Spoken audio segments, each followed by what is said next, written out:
Chapter 7. The sun had set and the moon was just beginning to rise in the sky when Ma and Ba returned home from the fields. Even though they could smell the steam from the rice cooking, they noticed the house was strangely dark and quiet. "Why is Min Li sitting in the darkness?" Ma wondered as they approached the house. "Perhaps she is sad about giving up her goldfish," Ba said as he shook his head. "Can our fortune be any poorer?" Ma sighed. "We cannot even feed a goldfish for our daughter." But as Min Li's parents entered the house and read her note, Ma made a noise like a shrieking cat. "I spoke too soon," Ma cried. "Our fortune is now the worst, for our only daughter is gone." "Quiet, quiet, wife," Ba hushed her. "If we move quickly, we can find her and bring her back home." Ba hurriedly took out his cloth sack and gathered blankets and filled an empty bottle of water. "She has had almost half a day to travel ahead," he said. "It might take us some time to find her." Ma watched him and then began to pack the cooked rice into a traveling box. But she continued to weep. "It's all the stories you told her," Ma sobbed. "She believed them and now is looking for fairy tales." Her words cut into Ba like slices from a knife. But even though his face was pained, he said nothing and continued to pack. His hands trembled as he tied the bag closed, but they were gentle when he put them on Ma's shoulders. "Let us go," he said. As they left the house, many of their neighbors poked their heads out their doors. They had heard Ma scream through the thin walls of their closely spaced houses and wanted to know what had happened. When Ma and Ba told them, it seemed as if the whole village poured out from their homes. "Never-ending Mountain? The old man of the moon? Changing your fortune?" The neighbors said. "You better go find her, or else she will never return. Foolish Min Li, she is trying to do the impossible." Each villager pointed and nodded toward the direction they had seen Min Li last. Some had seen her heading home, others toward the rice fields, but finally a small boy was heard. "Min Li left toward Fruitless Mountain," he said. "I saw her with her pack. She went that way." So with the villagers waving them goodbye, Ma and Ba walked toward Fruitless Mountain, their dark shadows trailing behind them in the moonlight. But when they reached the mountain, they looked at each other uncertainly. "Where did she go from here?" Ba wondered, and he lit the lantern in his hand. The soft light seemed to warm the air and soften the growing darkness. "Here!" Ma cried out, pointing to the ground. "There are footprints going toward the woods. Maybe they are Min Li's." Ba looked at the footprints. There was another mark accompanying them, a long pulling line. Ba pointed at them. "But what is that?" he wondered. "Maybe Min Li was dragging a walking stick," Ma said. "The footprints could be hers." Ba looked again at the footprints. They seemed small and nimble. "Perhaps they are," Ba said. "Let's follow them." And so they did. Chapter 8. Min Li woke up when the sun was high in the sky and burning with light.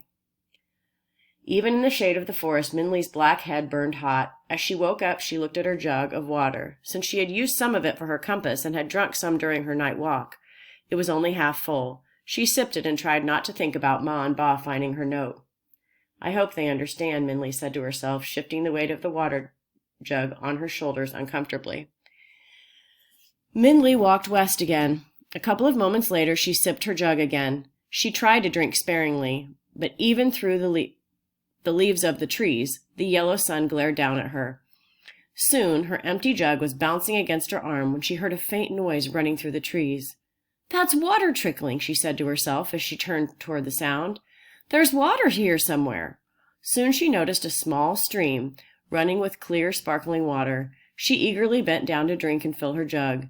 But as soon as Min Li tasted the water, she spit it out. "Salt water!" Min Li exclaimed. "This water is salty." As she sat back, Min Li began to wonder, "How is this stream salty? I am far from the ocean. This is very strange." And unable to contain her curiosity, Min Li forgot about her thirst and began to follow it. The stream widened and deepened, becoming more of a river than a stream. Just as Min Li began to think that she should return to her journey, she began to hear deep moans that gently shook the earth. "Who's there?" Min Li shouted. "Help!" a muffled voice whimpered. "Can you help me?" "I'm coming," Min Li called. She quickly put down her compass on the side of the water and waded in. The water was warm like bath water and clear as glass. Min Li could see her feet and all the stones and leaves at the bottom of the stream. As she moved toward the voice, the water rose higher and higher to her knees and then almost to her neck. "Are you still there?" the voice asked plaintively. Please help me. I'm coming, Minli called again. She took a deep breath and dove toward the voice. The salt water stung her eyes, so she closed them tightly until she broke through the surface. When she finally opened her eyes, Minli almost sank back underwater with shock, because there in front of her was a dragon. Chapter 9. Underneath the moon shadows of the trees, Ma stumbled with weariness. Ba did not know how long they had been walking. With every step he peered at the ground, the light flickering as the lantern swayed in his hand. The forest was full of shapes and shadows, and only barely could he see the faint footprints on the ground. It was like searching for a wrinkle in a flower petal. As Ma tripped, he steadied her with his arm. We should rest, Ba said. Ma shook her head and pulled away angrily. We must keep going. We have to find Minli. But you are tired, Ba said, and I am too. We can rest, and afterward we will be able to continue faster. I am not tired, Ma said fiercely. Her irritation seemed to give her energy. If you are tired, you can rest, but I will continue to look for our daughter. We should stay together, Ba said quietly. If you wish to stay with me, Ma said, then you will have to keep going. Ba sighed and took out another candle for the lantern. The light from the lamp kept away the forest animals, but it could do nothing for Ma's fury. Her resentment seemed to darken with the fading moon. But as they walked, the morning bloomed in the distance. Its light filtered over Ma and Ba through the veil of tree branches, so he could finally blow out the candle in his lantern. He looked at Ma and could see that her bitterness was only sharper in the softening sky. If Minli stopped to rest, Ba said, we may catch up with her soon. When we find her, Ma said, she must know that she is never to do this again. Never. Now, wife, Ba said, Minli did not leave to cause us harm. No, Ma said, her words cracking the air around her. She left to find a fairy tale, never-ending mountain, and the old man of the moon, of all the foolish things. Stories are not foolish, Ba said again in his quiet way. Says you, Ma said, because you are the one who filled her with them, making her believe she could change our miserable fortune with an impossible story. Ridiculous. Yes, Ba said sadly, it is impossible, but it is not ridiculous. Ma opened her mouth again, but stopped, for up ahead there was a noise of breaking branches. It was the sound of someone pushing through the forest. Ma and Ba looked at each other. Minli, Ma said. Forgetting their fatigue and frustration, Ma and Ba began to run through the woods. Ma ignored the branches that scratched her, and Ba let his hat fall to the ground as they rushed toward the unseen person. Minli, they called, Minli. But as they burst upon the figure ahead, they stopped in shock. It was not Minli. Instead, Ma and Ba stared open-mouthed at the goldfish man. Chapter 10. Minli gaped at the dragon in front of her. He was brilliant red, the color of a lucky lantern, with emerald green whiskers, horns, and a dull stone-colored ball, like the moon on his head. At least what Minli could see of him looked like that, because he was also half covered by ropes of twine that had been tightly tied around him so he couldn't move, and by the silvery lake of water his tears had formed all around him. Minli had always thought it would be thrilling but scary to meet a dragon. Her father's stories always made them sound so wise and powerful and grand. But here was a dragon before her, tied up and crying. Minli didn't feel awed by it at all. In fact, she felt rather sorry for it. Can you help me? The dragon sniffled. I am trapped. Minli shook herself and started swimming toward the dragon. What happened to you? She asked. The monkeys tied me up while I was sleeping, the dragon said. I have been here for days. Minli swam over to the dragon and climbed onto his back to get out of the water. There she opened her pack, took out the small sharp knife she had brought with her, and started cutting the twine. Why did the monkeys tie you up? Minli asked. Because I want to go farther into the forest to the peach grove, the dragon said, and the monkeys will not let anyone through. I have been trying to make them let me pass peacefully for days, but they are so unreasonable. Finally, I told them if they did not let me through, I would just force my way. They know I am big and strong enough to go through without their permission, so when I went to sleep, they tied me up. Why won't the monkeys let anyone pass? Minli asked.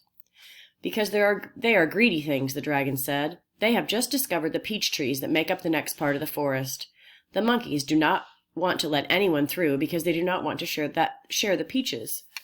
Even when I promised not to touch any of the fruit, they would not let me through. They do not even want to share the sight of those peaches.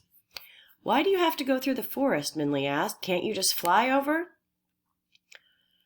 More tears the size of lychee nuts rolled down the dragon's face. I cannot fly, he sobbed. I do not know why. All other dragons can fly, but I cannot. I wish I knew why. Don't cry, Minli said, patting the dragon, feeling more sorry for it than ever. I'm going to Neverending Mountain to see the Old Man of the Moon and ask him how to change my family's fortune. You can come and ask him how to fly. You know where Neverending Mountain is? The dragon asked. I thought to see the Old Man of the Moon was impossible. You must be very wise to know how to find him. Not really, Minli said. I got the directions from a goldfish. Chapter 11. It took a long time for Minli to cut all the twine that bound the dragon. For some knots she had to swim underwater and cut through the waving grasses. As she popped in and out of the water cutting, she told the dragon all about her village, the goldfish, and how she had just started her journey. I'm Minli, she said to the dragon. What's your name? Name? The dragon asked slowly. I do not think I have a name. Everyone has a name, Minli said. When you were born, didn't someone give you a name? When I was born, the dragon asked, thinking hard. Yes, Minli said, again thinking that this dragon was very different from any dragon she had ever heard about. What did they call you when you were born? The story of the dragon. When I was born, I remember two voices speaking. Master, one voice said, this is magnificent. The dragon is almost alive. Add more water to the inkstone, another voice said. This voice was near my head. I felt the warm air of his breath. And speak quietly, you will wake the dragon. I am sorry, master, the first voice said in a more subdued tone. It is only that this painting is most amazing, even for such a skilled artist as you. This dragon painting will bring great honor to the village when we present it to the magistrate. Wasted on the magistrate, the master said under his breath, so softly that only I could hear. A conceited, self-important man, who in only the imperial family is allowed to use the image of the dragon, commissions one. Now that his son has married the king's daughter, Magistrate Tiger will do anything to flaunt his power and overstretch his authority. But this painting will buy his favor and free the village from his unfair taxes. What, master? The apprentice said. Nothing, the master said. Only that I have painted this dragon on the ground, not flying in the sky like all the other dragons. Perhaps the magistrate will see how his wealth weighs him down. I doubt the magistrate will understand that meaning, master, the apprentice said. True, the master said, but the dragon should still please him. I will prepare for his visit. The painting is finished. Clean the brushes and take great care with my special inkstone. It is one of a kind, the only inkstone that was able to be made from a rock my master cut from a mountain far from here. He never told anyone which mountain, so we can never make another. Yes, master, the apprentice said, but the dragon. Yes, the master said. Is it finished? The apprentice asked. You have not painted the eyes. As a painting, it is finished, the master said. Young apprentice, I still have much to teach you. And I hear the voices and footsteps fade away. It was a strange feeling. I felt the warm light of the sun running over my skin, but my arms and legs were frozen. I could hear the wind rustling leaves in the trees and birds hopping on the ground, but I saw nothing. Time passed. I only knew because the air grew colder. I heard footsteps coming toward me, many of them, so I knew it was a whole procession of people. As you requested, your magnificence, a voice said. I recognized it as the master's. May I present this, which I humbly painted to tribute to the great magistrate's rule? There was a silence as all gazed, I supposed, at me.